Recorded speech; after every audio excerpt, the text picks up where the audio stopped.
Yes. Bharatvarsh के स्वतंत्र होने के बाद हमारे देश के राष्ट्रीय नेताओं ने एक ऐसे संविधान की प्रस्तावना की जिसमें सभी धर्मों, जातियों, संप्रदायों को बराबरी के अधिकार मिले। विराम। कई वर्षों के कठोर परिश्रम के बाद भारत के संविधान का दस्तावेज तैयार हुआ, जिसका हर्ष ध्वनि, करतल ध्वनि और हर्षोल्लास के साथ सभी नेताओं और दलों ने स्वागत किया। विराम। इसमें जिन सिद्धांतों का प्रतिपादन किया गया था वे भारतीय संस्कृति के महान आदर्शों पर आधारित थे, जिनमें शासनारूढ़ दलों या विरोधी दलों में किसी प्रकार का भेद नहीं किया गया था।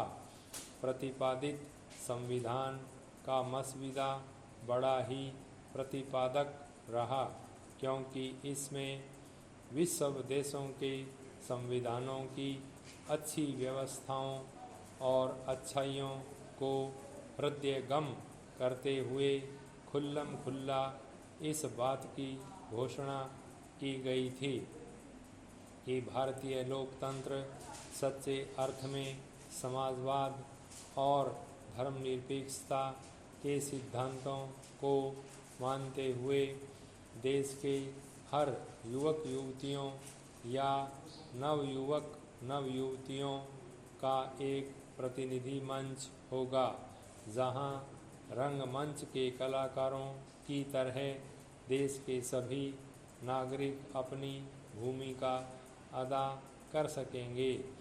देश की बढ़ती हुई आवश्यकताओं को देखते हुए संविधान अकर्मण्य न हो, इसके लिए संविधान में संशोधन करने की व्यवस्था की गई। राष्ट्रभाषा के इक्के दुक्के नगण्य विरोधों को छोड़कर संविधान की सभी धाराओं पर संविधान के सभी सदस्यों का पूर्ण मतैक्य था। यह महज इत्तेफाक नहीं था, बल्कि सोच समझकर तैयार किया गया दस्तावेज था, जिसमें युवक युवतियों के लिए देश के शासन कार्य में भाग लेने के लिए प्रतिनिधि मंच के रूप में व्यवस्था की गई। अन्याय और लाल फीताशाही के विरुद्ध लोगों को सुरक्षा प्रदान करने के लिए उच्च और उच्चतम न्यायालयों की व्यवस्था की गई। भारत का संविधान 26 जनवरी 1950 को लागू हुआ, जिसके अनुसार भारत में लोकतंत्र की स्थापना हुई। यहाँ हर व्यक्ति को समान अवसर है।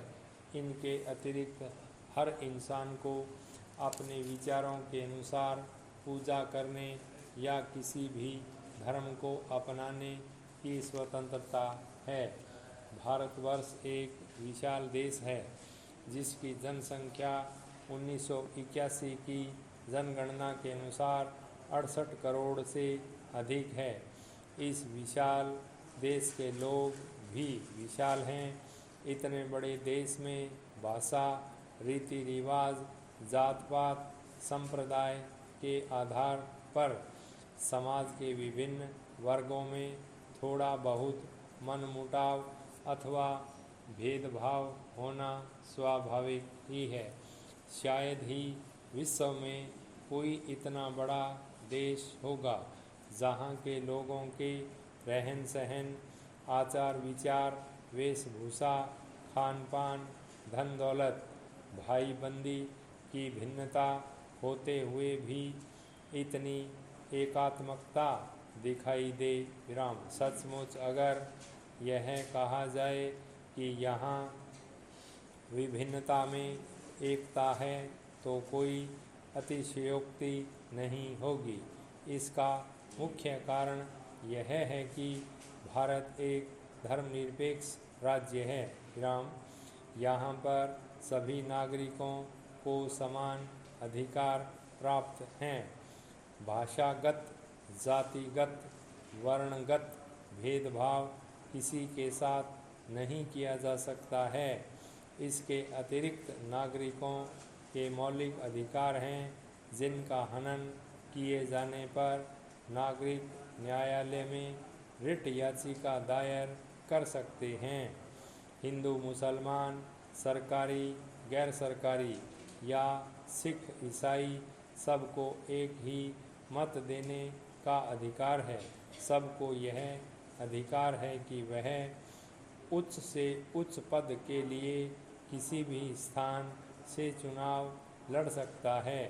यहाँ के समस्त नागरिकों को सामाजिक, आर्थिक और राजनीतिक न्याय प्राप्त है तथा अपने विचारों की अभिव्यक्ति, विश्वास, धर्म और उपासना की स्वतंत्रता है। संघ और राज्यों की सेवाओं के लिए संघ लोक सेवा आयोग तथा लोक सेवा आयोग स्थापित किए गए हैं। देश की सुरक्षा के लिए आपात प्रबंध किए गए हैं। आपातकालीन स्थिति में राष्ट्रपति द्वारा विशेषाधिकारों का प्रयोग किया जाता है। राजभाषा एवं प्रादेशिक भाषाओं को उपयुक्त स्तर पर मान्यता दी गई है। न्याय व्यवस्था के लिए उच्चतम न्यायालय तथा उच्च न्यायालयों के अतिरिक्त जिला न्यायालय भी स्थापित किए गए हैं। कानून के सामने सभी नागरिक बराबर हैं। हमारे संविधान में लिंग भेद, रंग भेद अथवा वर्ण भेद के लिए कोई स्थान नहीं रखा गया है। सरकारी या गैर सरकारी, धनी या निर्धन, सब कानून के सामने बराबर हैं। फिर भी समाज में असमानताएं आश्चर्यजनक गति से बढ़ती जा रही हैं, जिनको दूर करने के लिए भारत सरकार कृत संकल्प है और अनेक सुधार कर रही है। किंतु इन सभी सुधारों और कानूनी अधिकारों के बाद भी समाज में बढ़ते असंतोष का मुख्य कारण बढ़ती हुई जनसंख्या है, जिस पर रोक लगाना जरूरी है। इसके लिए भारत सरकार प्रयत्नशील है। उपाध्यक्ष महोदय, मैं इस विधेयक के गुण अवगुण में न जाते हुए पहले इसके वैधानिक पहलू पर अपने विचार प्रकट करना चाहता हूँ।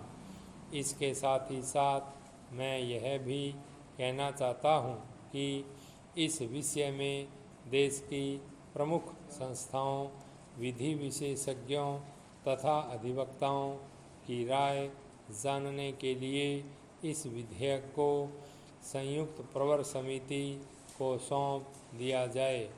संयुक्त प्रवर समिति इस पर विस्तृत विचार करे और सदन के शीतकालीन अधिवेशन के अंतिम दिन पर तक अपनी रिपोर्ट प्रस्तुत करे। इस प्रकार जो रिपोर्ट प्रस्तुत की जाएगी उससे सदन के सदस्यों को देश के प्रमुख न्याय शास्त्रियों, अधिवक्ताओं, राजनीतिक नेताओं एवं विभिन्न संस्थाओं की राय जानने का अवसर मिल जाएगा। लोकतंत्र का यही तकाजा है कि ऐसे महत्वपूर्ण विधेयक को शासक पार्टियों की इच्छाओं के अनुसार या बहुमत के आधार पर पास नहीं किया जाना चाहिए। इससे प्रवर समिति या संयुक्त प्रवर समिति को भेजकर जनता में इसे प्रचारित किया जाए। उप सभाध्यक्ष जी, आपको मालूम है कि संसदीय प्रणाली में महत्वपूर्ण कार्य संसदीय समितियों द्वारा किए जाते हैं। लोकतंत्रीय प्रणाली को सफल बनाने में संसदीय समितियों का बड़ा महत्वपूर्ण स्थान है। संसदीय समितियों में स्वस्थ परंपरा यह है कि वहाँ दलबंदी, गुटबंदी अथवा राजनीति का कोई स्थान नहीं होता। सभी महत्वपूर्ण फैसले आपसी विचार विमर्श और सलाह मशविरे से राष्ट्रीय दृष्टिकोण से किए जाते हैं।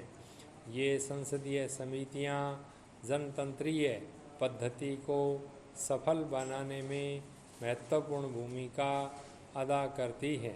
मेरे विचार में यह बिल जनहित विरोधी है और लोगों के अधिकारों पर कुठाराघात करता है, लोगों को दिए गए आश्वासनों के विरुद्ध है और यह लोगों के मौलिक अधिकारों का हनन भी करता है। इसलिए मेरा मंत्री जी से अनुरोध है कि वह इस विधेयक को वापस ले लें। यदि किसी कारणवश इसे वापस लेना संभव न हो तो इसे प्रवर समिति के सुपुर्द कर दिया जाए। मुझे पूर्ण आशा है कि मंत्री महोदय मेरे प्रस्ताव को स्वीकार करेंगे। भाई स्टॉप।